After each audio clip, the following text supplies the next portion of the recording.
But when at the beginning, throw same question to two professors. I I have been I've been in the print media, in the broadcast media, in the public relations, but I want to allow others to contribute.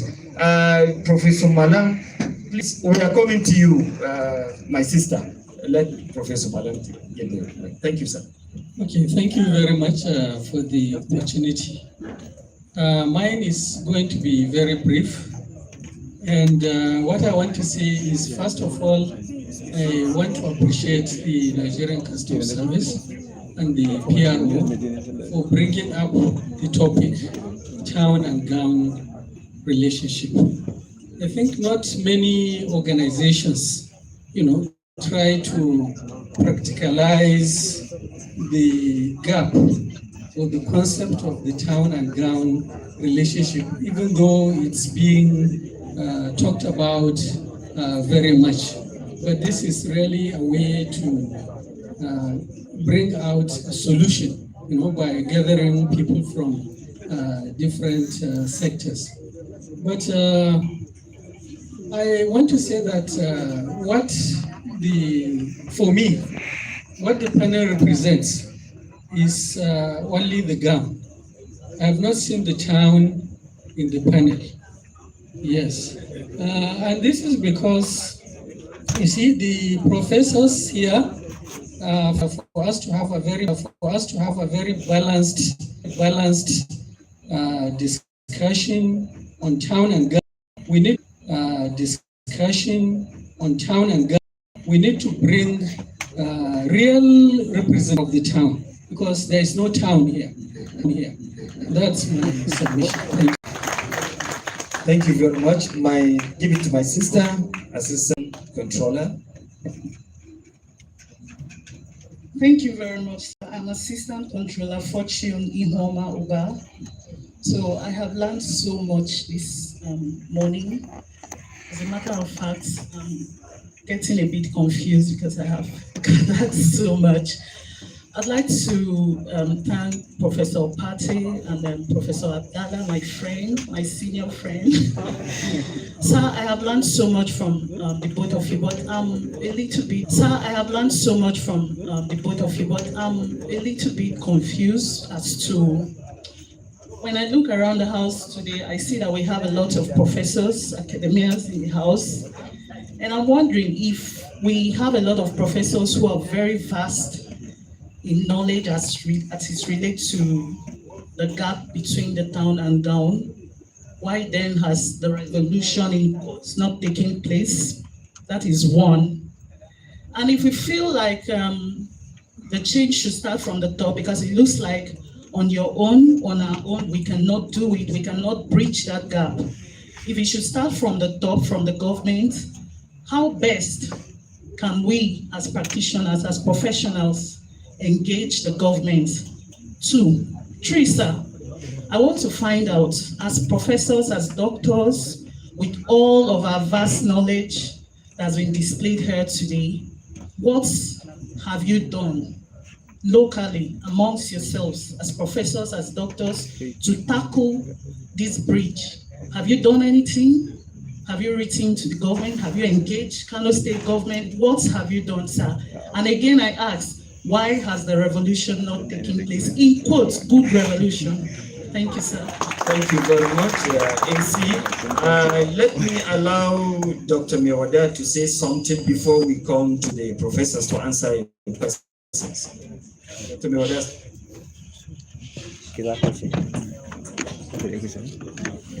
I thought in the course of discussion you may have picked something that you need to chip in. If you don't, we have okay. But she's very careful of her use of word of good revolution. Orientation revolution. Thank you.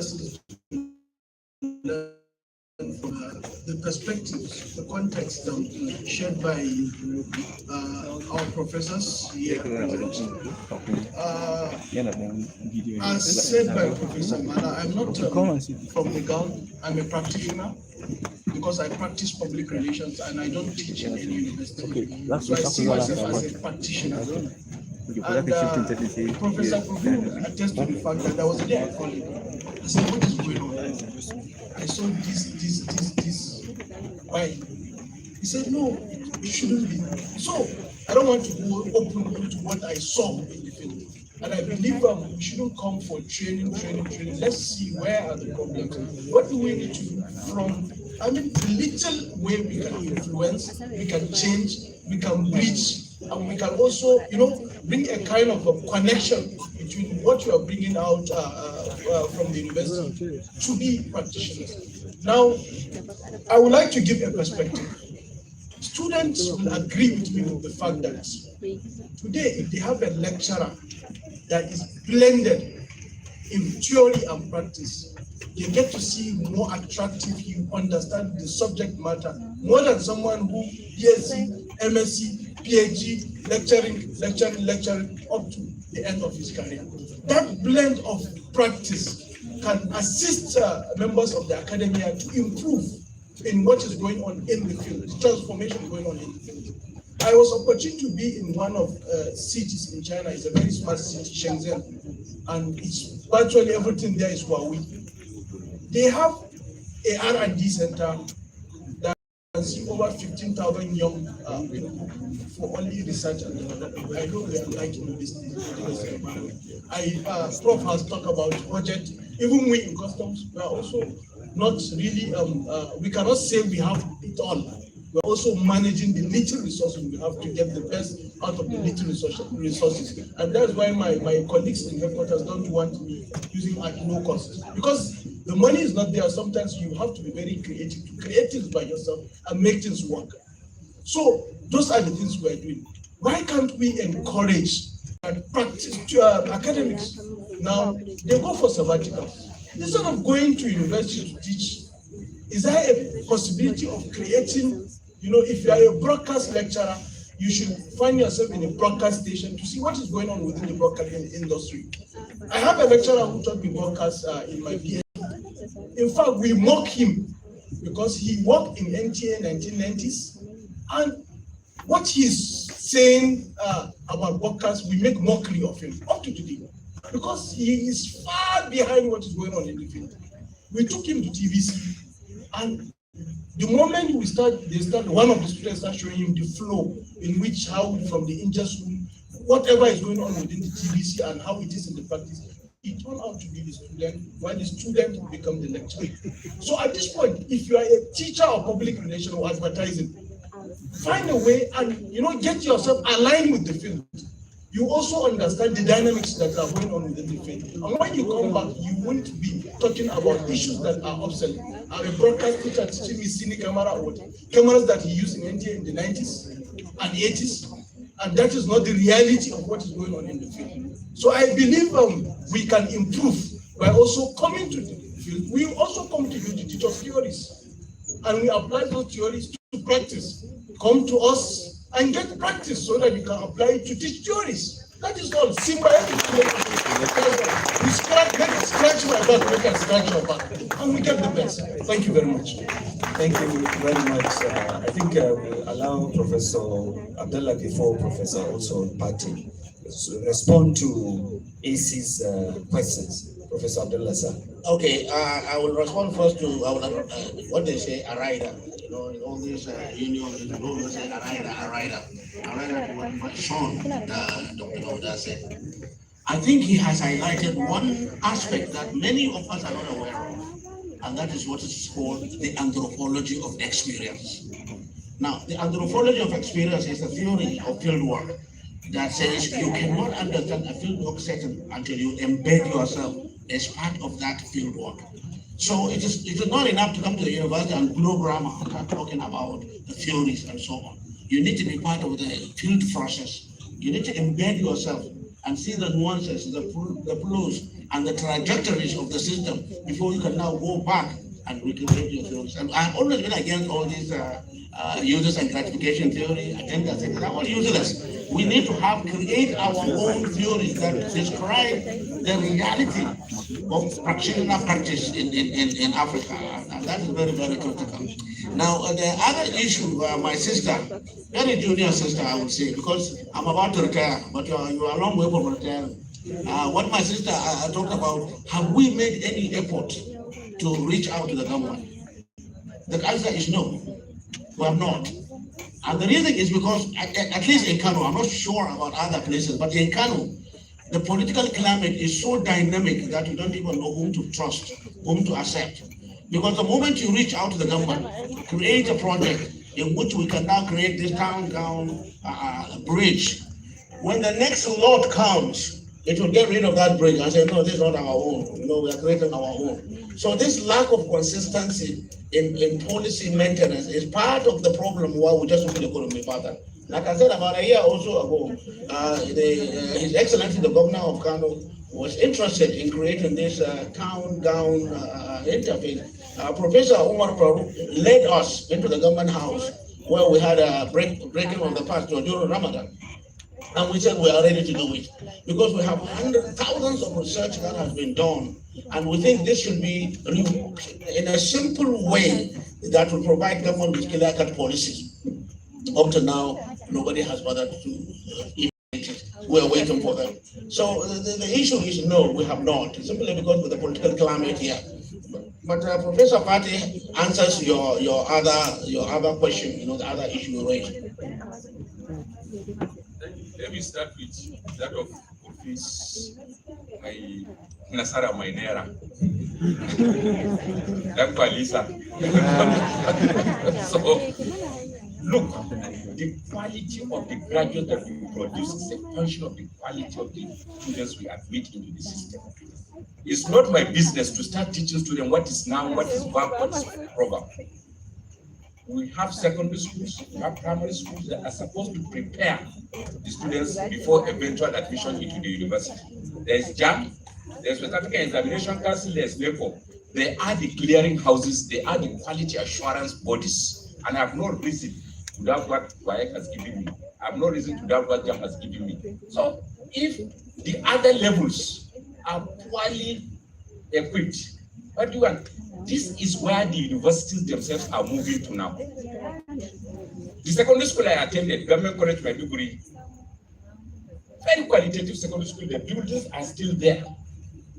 Go to Rufa College, the buildings are still there. The teachers are still there with their degrees, but the quality of the students remain poor. And this is what is happening in the university. The buildings are around, the teachers and the professors are around, but the quality of the students are doing what? Dwindling. So don't just look at the university, look at the entire society. Service. Go to all the other sectors in the Nigerian system, go to the political sector. Are they better? In fact, the universities are even slightly better. Let's not go into the debate, but we are a system. If the other units are not doing well, then the customs who are seated here, they don't work alone. They work in conjunction with immigration, with airport officials, with port officials, with this, with that. If the other units are not cooperating, can they succeed? They cannot. So if the other units are not doing well, what do you want? So it's a collective thing, and it's a long list. The public universities, we must also be prepared that if we joke, this is what the public secondary school is what the universities will also be. And then attention will move to the private universities. That's why they put their money now. So going back to our sister here, why is the gap existing? The gap will continue to exist for a number of reasons. Today, I am the president of the Society of Nigerian Broadcasters. I am also a lecturer in the university. You can see there's a relationship between the town and the gown. And through my instrumentality, a number of people from the town. Before now, I was the president of the Association of Communication Professionals in Nigeria. I mean, scholars and professionals. Again, we have people from different sectors. It's another platform for what? For engagement. That is at the lower level. At the international level, there are also some other networks where we try to connect Nigeria and other nations. So you see, There are different platforms. We may do it in communication, but in other areas, they may not be doing it. The first day I read news on national radio was 1st October 1979, on the day Shagari was sworn in. I was on news on Radio Nigeria Kaduna on that day. And ever since, I have either been in radio or on NTA reading news, doing this, doing that, up to today, as I'm talking to, I'm a consultant to NTA and doing so many other international and local activities. And that relationship has remained. And I gained experience and inspiration from the industry. You were at our radio station yesterday, TV station. You saw this equipment. We bought them from Scotland, blah, blah, blah, and all of that for them to come into the system. And nobody fooled us in the process of bringing in this equipment because we knew what we want. And we are following the trend. So exactly what we want. If you don't follow the trend, it's your own fault as a scholar in your own discipline. But if you follow the trend and you decide to connect, then that connection will be there, and your students will be automatic beneficiaries of whatever you have been able to learn. But again, there are a number of variables that determine your functionality in the system. But it's something that we are all working on. The issue of revolution that you are talking of, even Shagari tried the orientation revolution.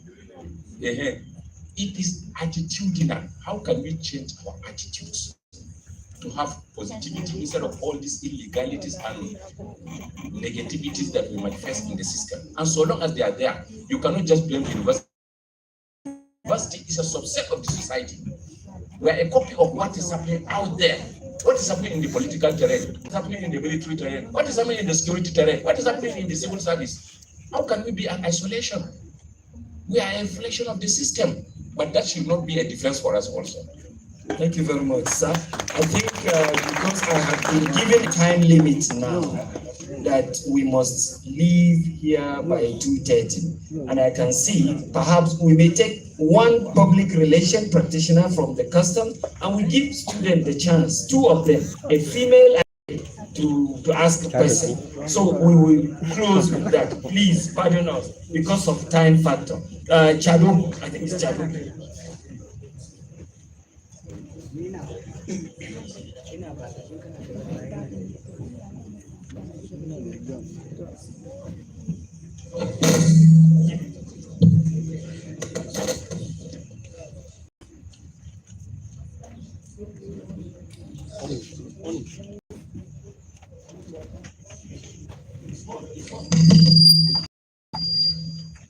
The National Public Relations Officer and all the professors here present. Mine is just a contribution on relevance and unbundling.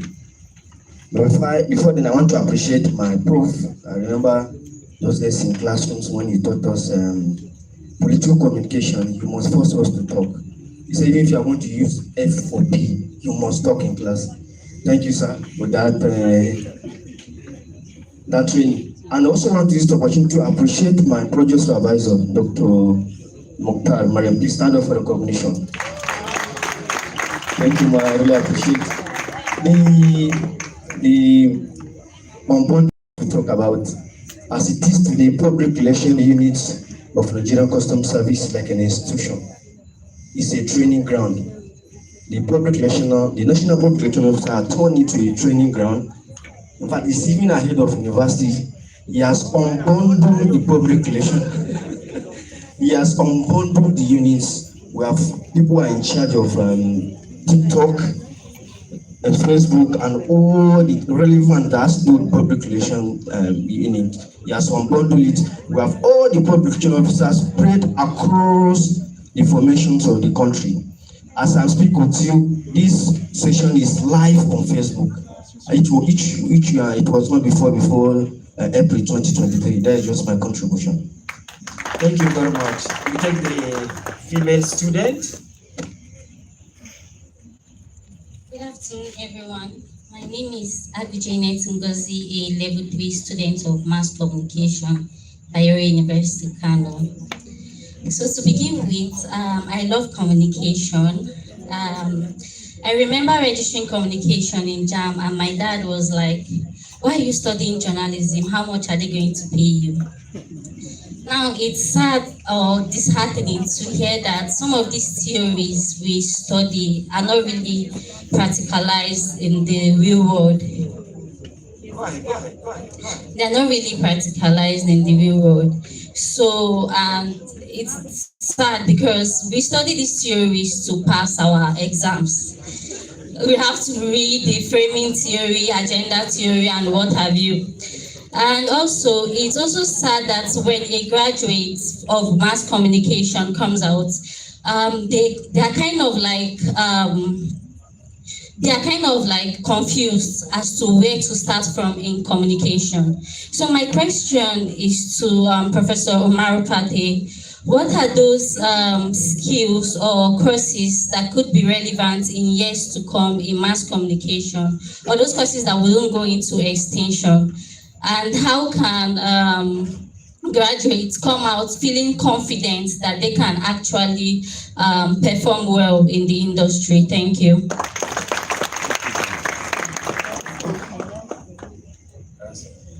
Yes, go ahead. For me, actually, meeting the likes of Professor Abdullah Adamu and Umaru Fati is like the popular joke for the Fulani man who was asked to choose between the heaven and the herd of cows, and he says, "I'm confused." Because honestly, even their silence is a teacher. I would like to, in regards of the topic they discussed about unbounding, ask, rather than teaching students about theories and all the theorem and what have you, why can't now, since we are beginning to understand that the question is directed to who? To both of them. No, it should be one. That's why I actually said in the first statement, Okay, I'm confused actually. Go ahead. Yes, sir. Why can't universities now, since we've already observed that there is an ongoing issue, being it moral and what have you, universities to start changing and reshaping the minds of students so that people will begin to have patriotism again in them? Because when Professor Pati was citing an example about how the state of economy is deteriorating for the lecturers, some of the students actually were laughing. And it's something that they should start to weep, for example. So I want to say now the charity should actually begin right from the home. Students need to, rather than studying and memorizing all those theories, begin to love their lecturers, the school, and even the country. So, yes, sir. Thank you. I think sorry, we cannot take more because of time. I was asked to close this session at 2:30. Already it's 2:34, and I want to give the panelists, each one of them, a minute to round up his thought. So, but to answer Janet's question, Professor Pate will attend to it now. Sir. First of all, why do we continue to teach theory? Because we are universities. And theories are taught in universities. Theory are compounded mostly here. And without theory, you cannot do practicality. You have to prepare your mind. And we're not just training robots, we're training intellectually minded, effectively and objectively relevant individuals who will be competent and confident in performance.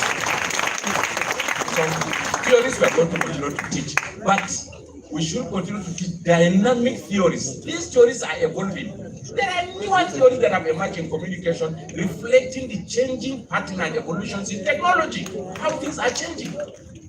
So there are newer theories. If you are not reading new books, that's your own problem. But newer theories are coming up.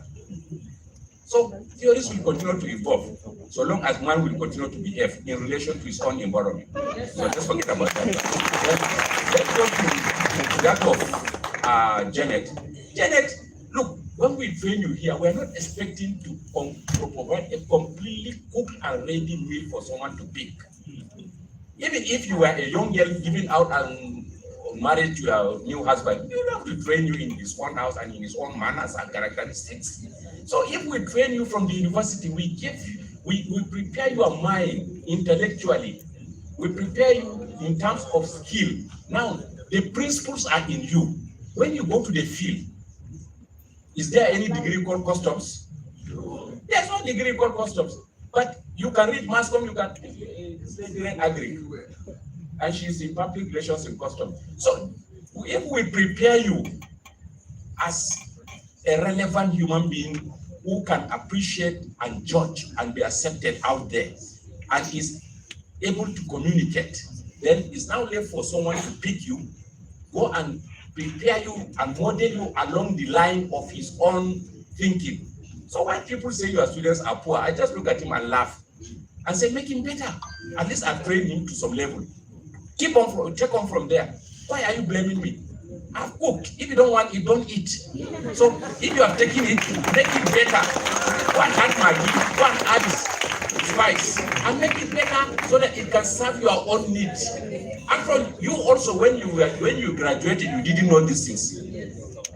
So you went to bank, they took you to their own school, train you, they took you to their own whatever, train you, then you got exposed. So first of all, have the interest, have the commitment, be ready to learn, be humble, and remain humane and focused in whatever you do. That is what will define your confidence and your confidence in the course of performance, and that is what people will like you. For you to succeed in life, you need a combination of aptitude and attitude.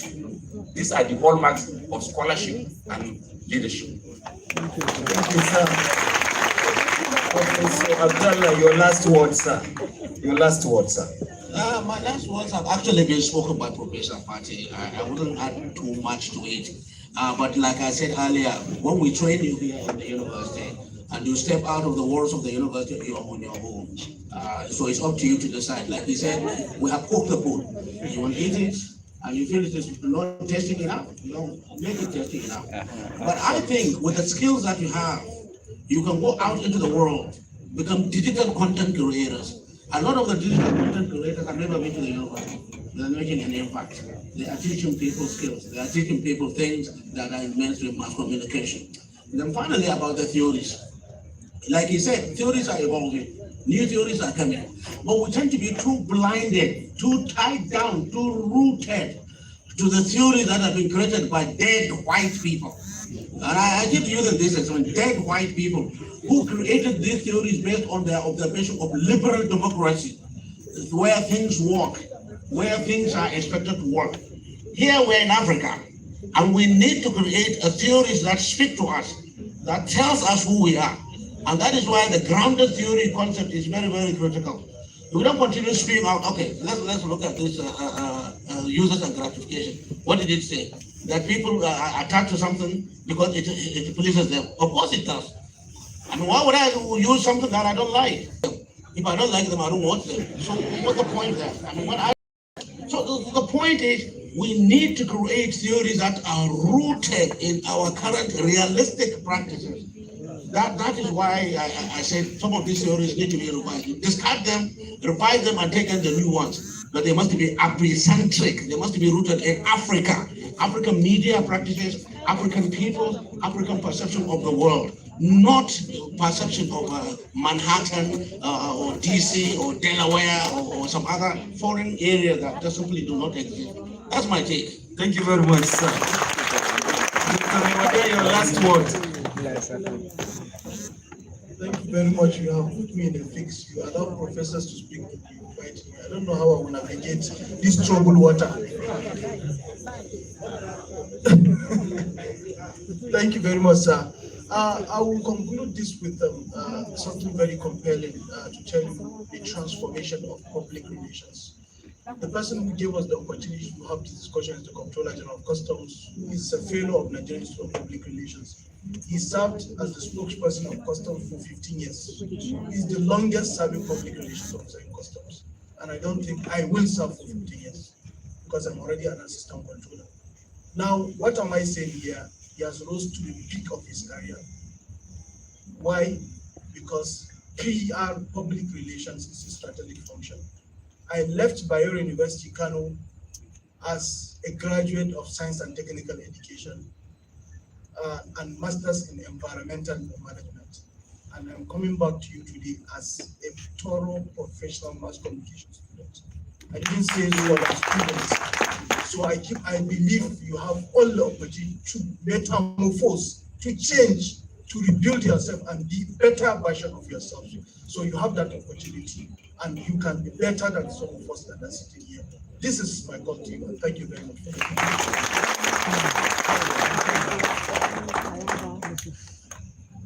Thank you very much, Dr. Meoda. Professor Pate said I should tender his apology. The Vice Chancellor of DUK is right now on his way to the venue where they are having their retreat. He's having a retreat with his university management staff. They are here in Kano, they are having a retreat. And our VC is paid them a visit. That's why he has to walk out. Professor Nura, your last word, please.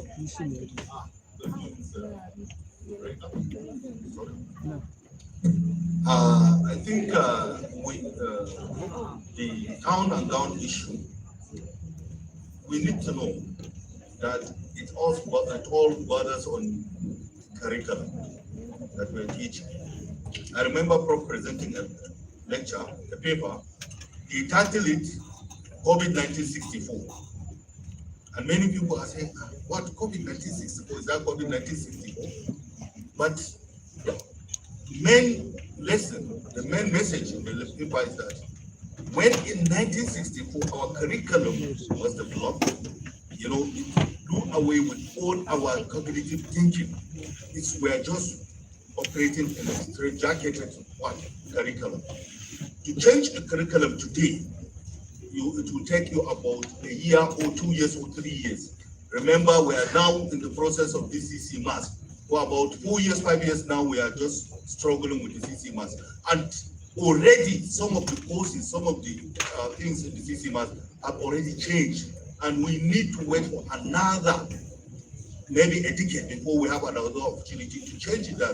So we need to know that it's not on the part of the lecturers, it's also as we had this is the number of erudite scholars that are in our midst.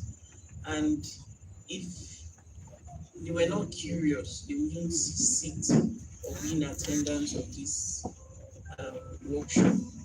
And it's something that everyone should take home. Remain teachable, remain curious, and sky is your limit. Thank you very much. Thank you very much. I must say that the session has been very engaging. So many hands up, but we have to, because our food is there, it will get cold if we do not close on this time. On this note, I want to sincerely thank you, the panelists, for your insights, contribution, the lecturers,